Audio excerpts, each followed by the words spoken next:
అనుదిన నిత్యజీవపు మాటలు. దేవుని నామానికి మహిమ కలుగునుగాక. దేని వాక్యాన్ని చదువుకుందాము. నీ పనుల భారము యెహోవా మీద ఉంచుము, అప్పుడు నీ ఉద్దేశములు సఫలమగును.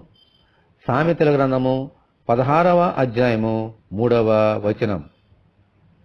ప్రతిరోజు మనము ఎన్నో పనులు కలిగి ఉంటాం. ఇంట్లో పనులు, బయట పనులు, ఆఫీసులో పనులు. అయితే ఈ పనులన్నీ మనము చేస్తున్నా అవి మనం అనుకున్న రీతిలో జరుగుతాయని గ్యారంటీ ఏమీ లేదు. అందుచేత ఒక్కొక్కసారి నిరుత్సాహపడుతుంటాము, ఒక్కొక్కసారి ఆందోళనకు గురి అవుతాము, ఆఫీసులైతే భయపడుతుంటాం. అయితే దేవుని వాక్యము సెలవిచ్చిన రీతిగా మనము చేసే ప్రతి పని ముందు ఆ భారాన్ని దేవునికి అప్పగిస్తే అవన్నీ సక్రమంగా జరుగునట్లు ఆయనే చేస్తారు.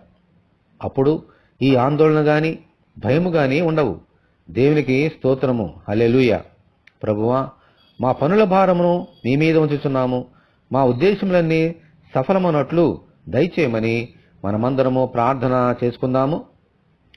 ప్రభువా, ఎల్లవేళలా ప్రార్థన చేయమని మాకు నేర్పించారు. మా పనుల భారము మీ మీద ఉంచినప్పుడు మా ఉద్దేశములన్నీ సఫలమవుతాయని మాకు ఈ వాక్యం ద్వారా నేర్పించారు.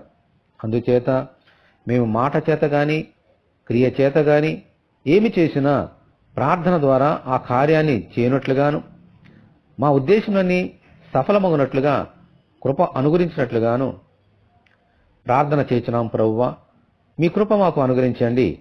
ఎల్లవేళలా మా ఉద్దేశములన్నీ నెరవేరినట్లుగా నీ ఉచితమైన కృప చేత దీవించమని, ఈ వాక్యం వింటున్న నీ బిడ్డలందరినీ దీవించమని యేసు అతి పరిశుద్ధ నామములో ప్రార్థన చేస్తున్నాము తండ్రి. ఆమెన్. దేవుని ప్రేమ మనకందరికీ తోడెండునుగాక. ఆమెన్. పరిశుద్ధ దేవుని మందిరం.